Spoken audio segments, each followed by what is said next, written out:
supporters, and special guests tonight. I'm so very happy to see all of your smiling faces, and thank you for sharing this evening with me tonight. Hello? Hello, Christy? Tumawag ka ng pulis. Dinukot si Carl. Ano?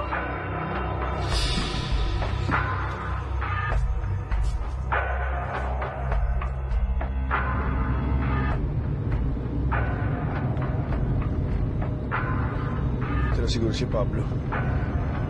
Para malaman natin kung saan tayo susunod.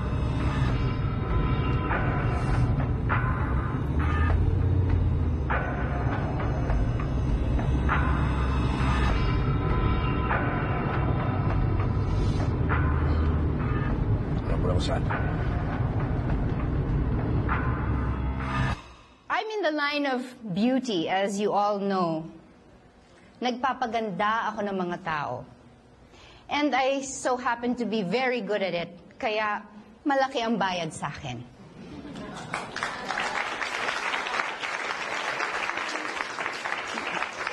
Pero ngayong gabi, meron akong ipapakilala sa inyo that has more beauty than I could ever give her. The beauty of kindness, humility, and most of all, courage.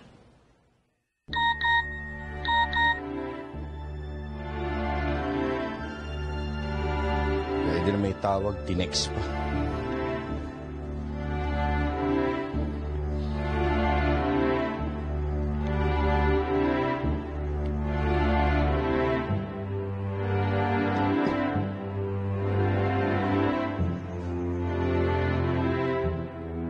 Itong taong to lumaki sa hirap.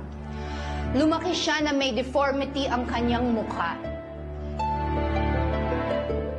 Ang kanyang ama, pinatay, na hanggang ngayon ay wala pang kasagutan sa krimen na yon.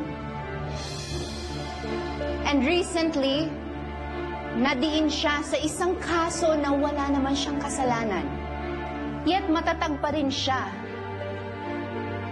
Ngayon, haharap siya sa ating ngayong gabi with a new lease on life. At may bagong mukha. Ladies and gentlemen, I'd like to introduce to you our newest Valdez Marciano model, Miss Giselle Evangelista.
Sandali, sandali!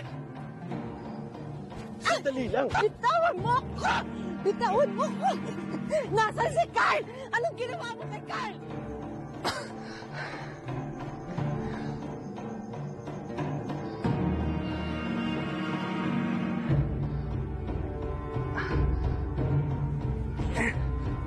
Wala akong ginawa sa kanya.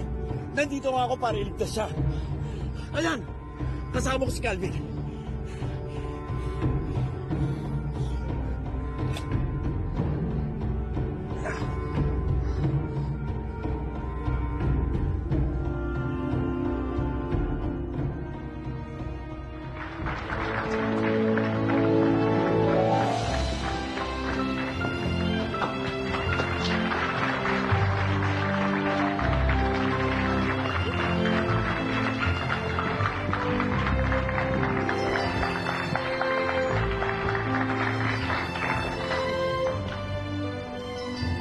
Good evening, everyone. Ngayon ko po napatunayan na nagkakatotoo ang mga pangarap. Kahit gaano pa ito kataas. Isa lang naman po ako sa mga taong nabigyan ng pagkakataon na magsimula ng bagong buhay.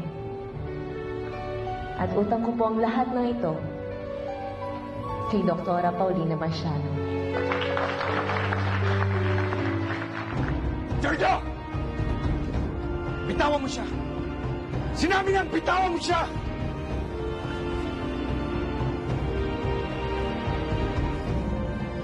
Hayop ka. Alam ko na baho mo!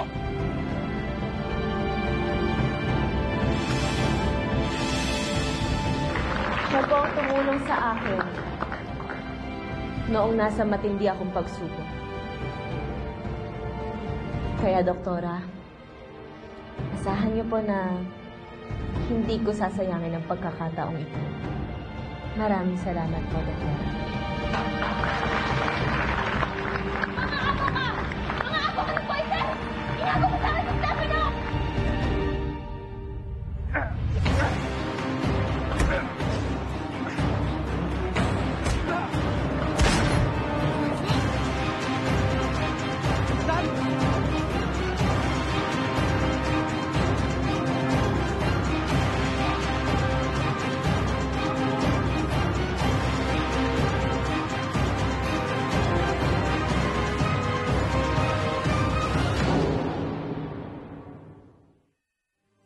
Lagi ko po siyang namimiss. Ang lola mo o si Calvin? Ano kung hindi mo papatawad si Carl? Sinira na niya yung pamilya namin noon. Pati ba naman yung pamilya ko ngayon, sisirain pa rin niya. Bakit bigla kang bumait sa akin? Mas nakilala kita. Nakita ko na di ka lang pala maganda. Nabait ka pala. Wala talaga kasing sama mo, Tatiana. Hindi ka pa namamatay, nasusunog ng kaluluwa mo sa impyerno. Alam mo, effective yung pa-party mo, friend. Wala man lang nabanggit tungkol sa malpractice mo. Yung mga tao talaga ang bilis magka-amnesia, no? Maganda ka ngayon, Giselle. At kailangan gamitin mo ang ganda na yan para makaganti ka sa mga umapi sa'yo noon.